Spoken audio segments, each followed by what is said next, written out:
What's up, YouTube? Dr. Kemp here, Hammond Doc once again. I'm here in my Hammond organ electronics shop along with my grandson, little Austin. Where are you, Austin? Hello.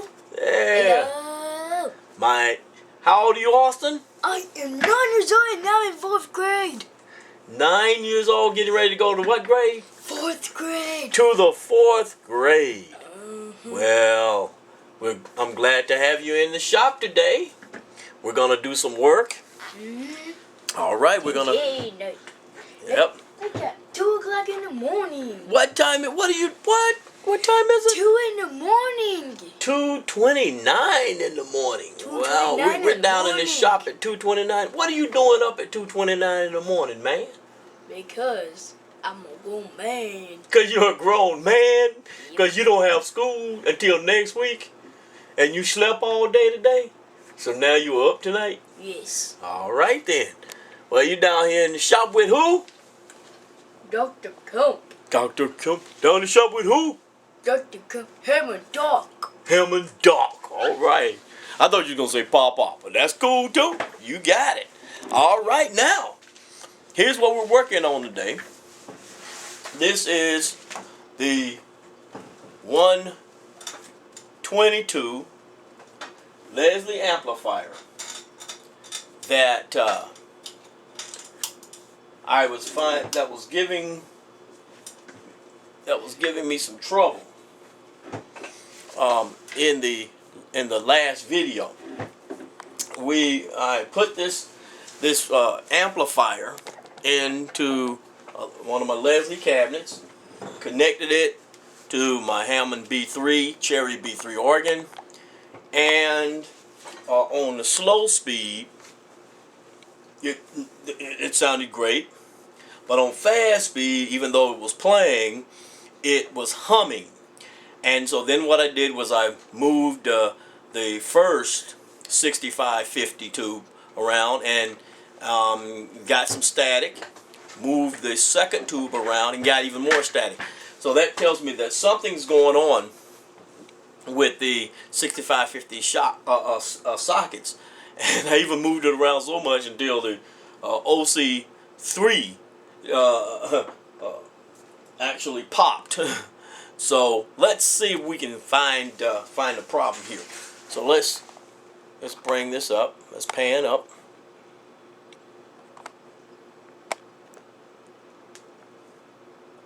And see what we can discover as we take a close look at the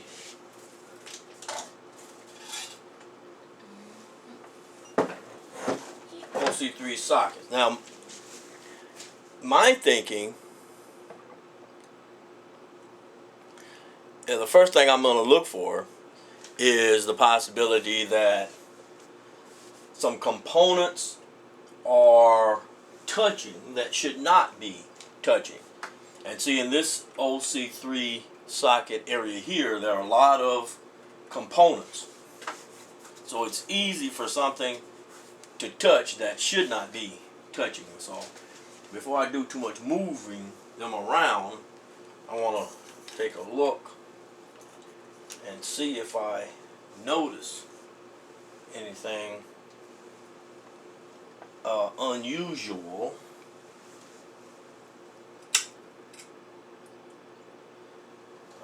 in that socket. Let's see if I can bring my magnifying light here closer. So looking at that,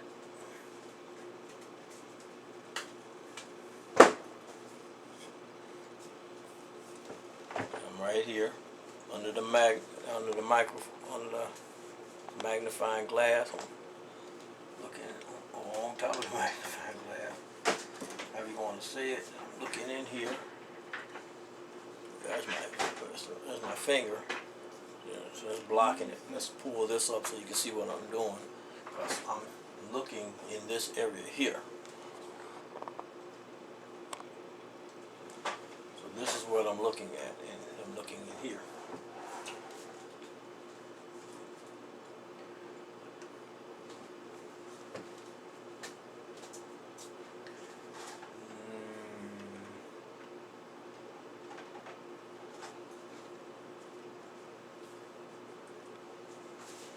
Nothing.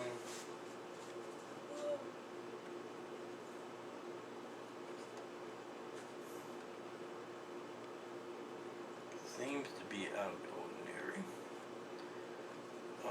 We could easily have a broken connection somewhere.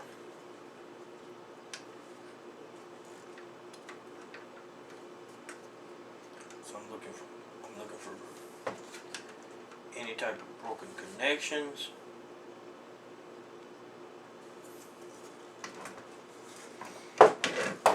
Let's look at this wiring here.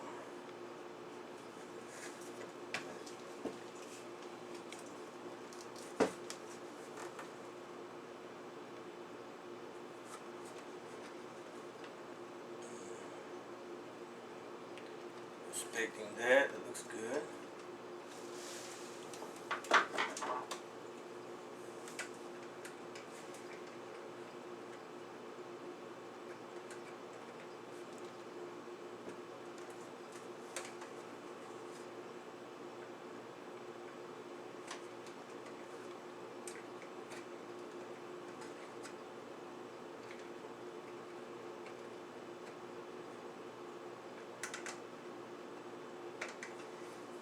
Okay, looking at that, I don't see any problems. Not at first glance. Alright, well, let's continue on. Let's look at the next one. See anything touching there?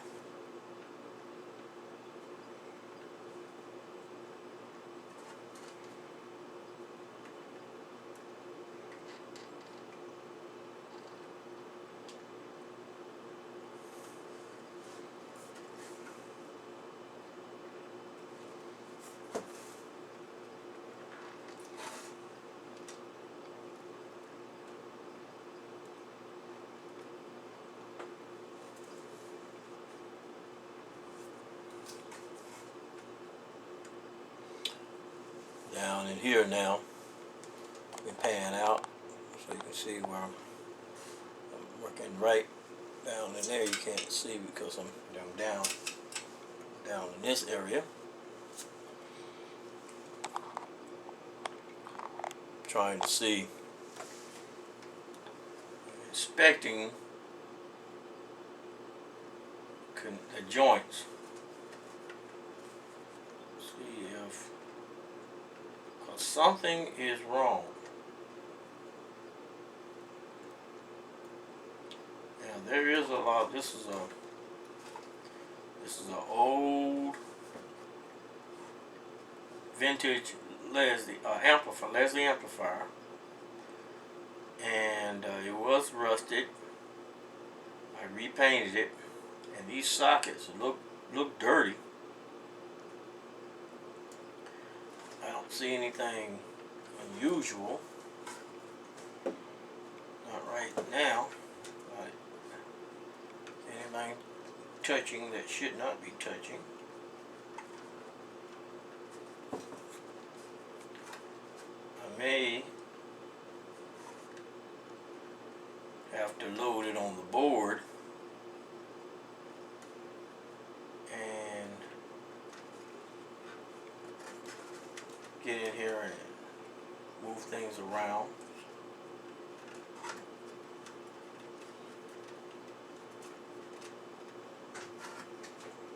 To see if that will cause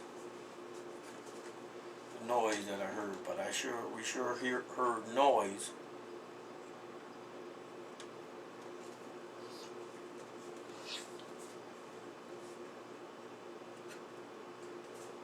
When we made that switch, and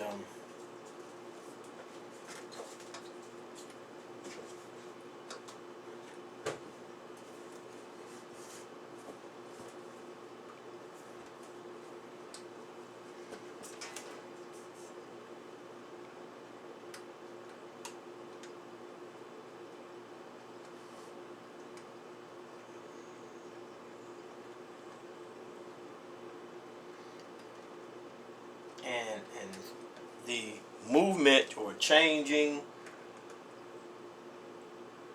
or moving the sockets, moving this stuff around here when the tubes were in there,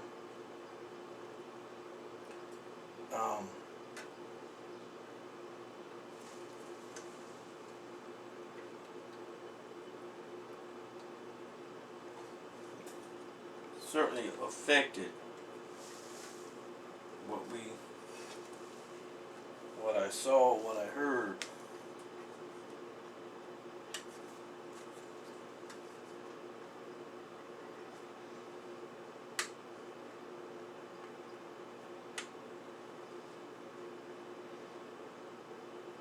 Let's see. Let's take a look at what's connected to the OC3.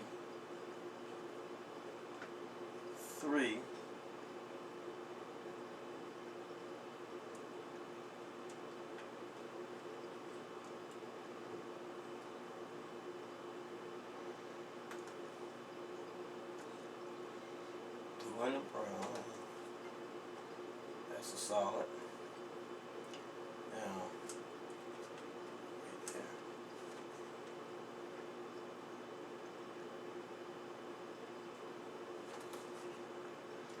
I've been working on so many 147 this summer.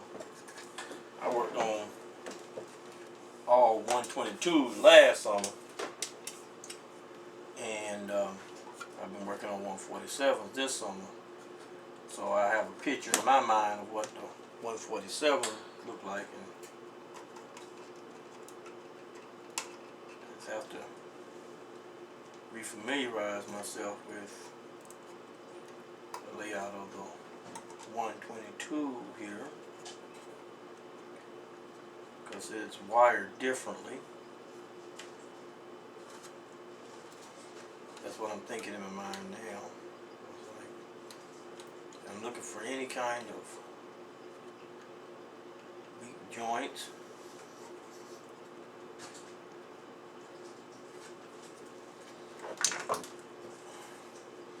I'm gonna see if there's anything touching. I don't see nothing. Nothing touching that shouldn't be touching. I don't see any disconnections.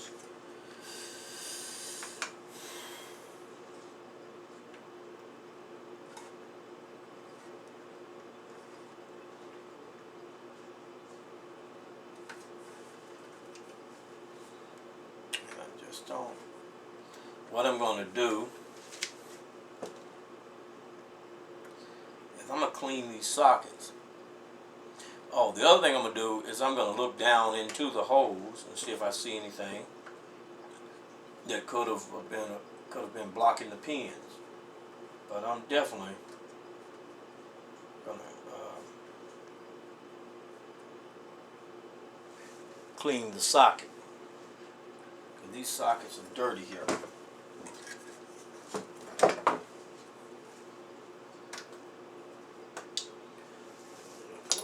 Let's take a look at socket holes and see if there is anything in them that could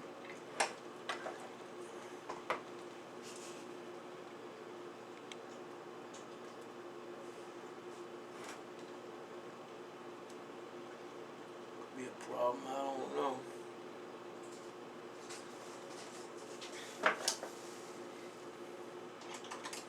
Sometimes what I'll do is I'll take one of these and sort of widen the holes a little bit. Can you see what I'm doing here? I'm just sort of turning it in.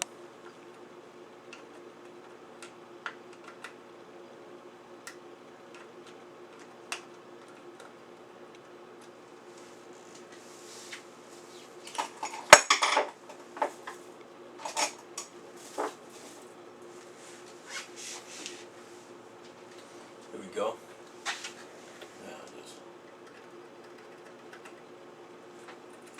checking each one of these. Let's pan up and you can see what I'm doing. Got a piece of wire.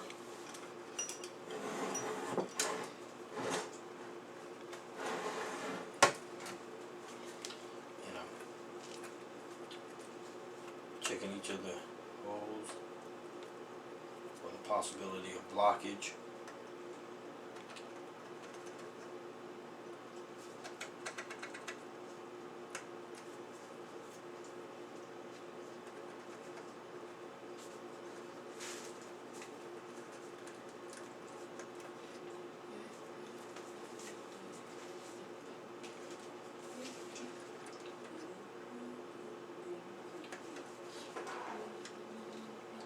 These should be obstruction free.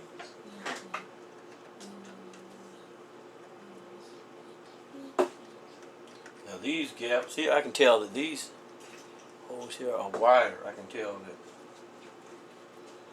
this is just, these are freer holes here. This one is kind of closed.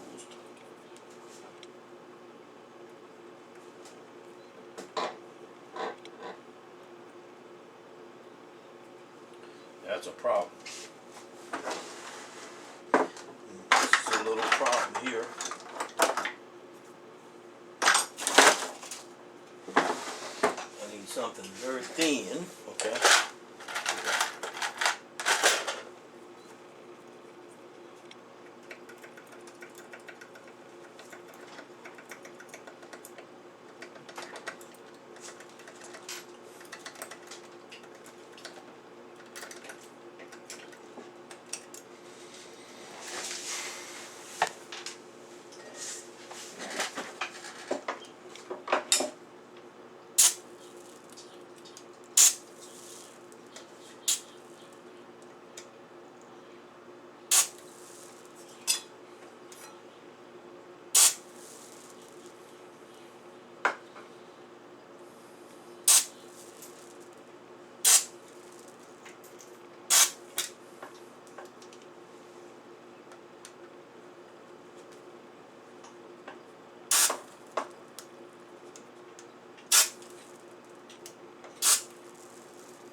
Here, man, clean those as well.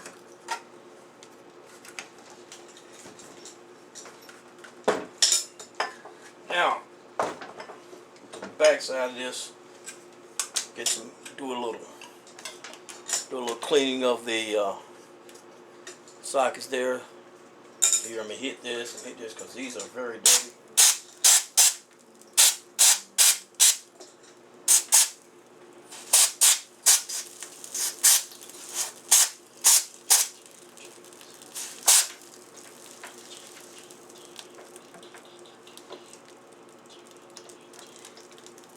This is what I'm using.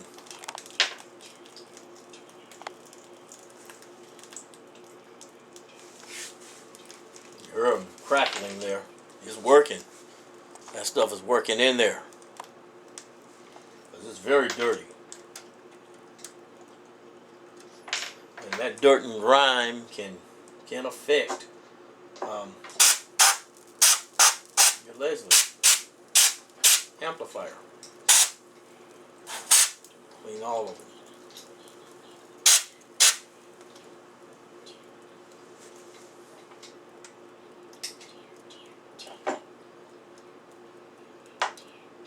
Now, I see a problem.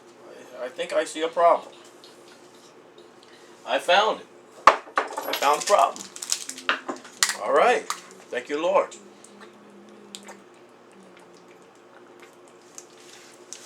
Sometimes you have to stay with it Here's a problem. Right here. Let me show you. Right. Here's a problem. Just keep staying with it till you find it. Let me turn this so let me see. Let me turn it where the camera so you can see what the problem is here. All right, we got a loose capacitor. It's this one right here. This is loose. Look at that.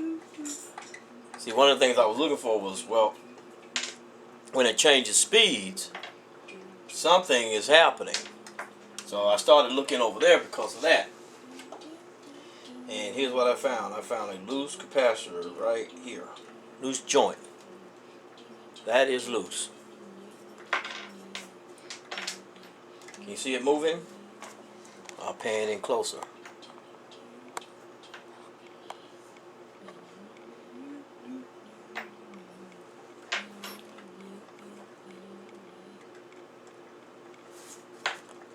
See that?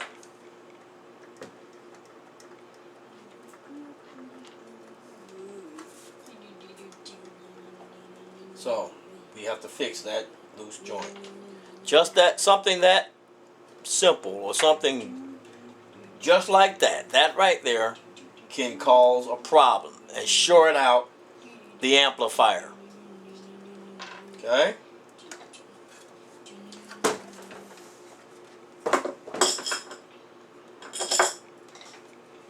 So let's tighten that up. And that might resolve the issue because that's enough to cause the problem that we heard.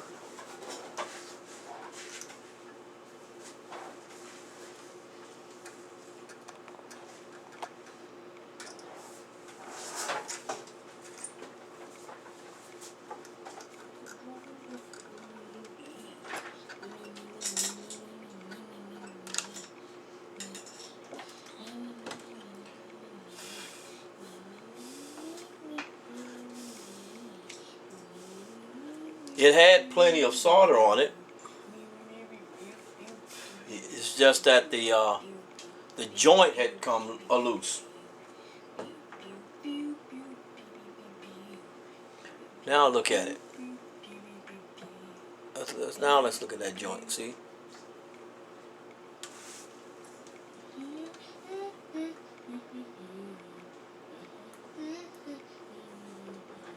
Now we got a tight joint. Joint is tight. Let me check to see if there's anything else I see. Alright.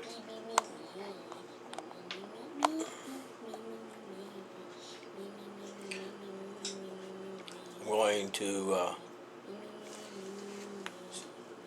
little. Okay.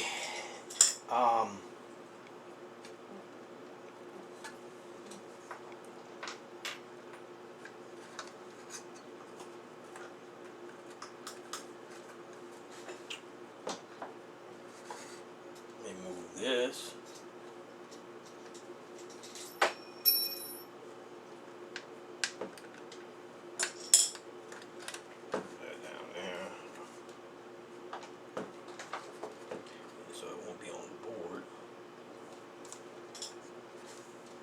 Okay.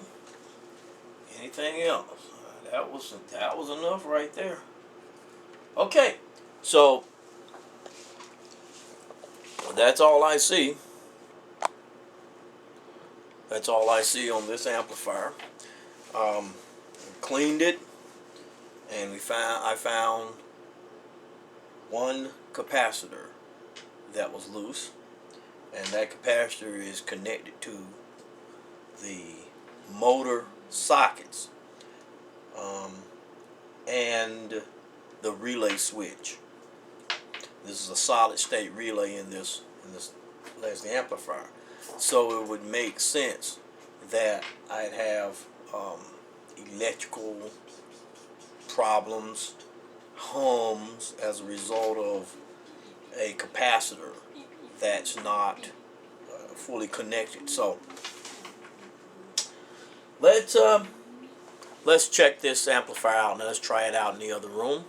So until we get to the next room, Ham and Doc saying to you, peace out.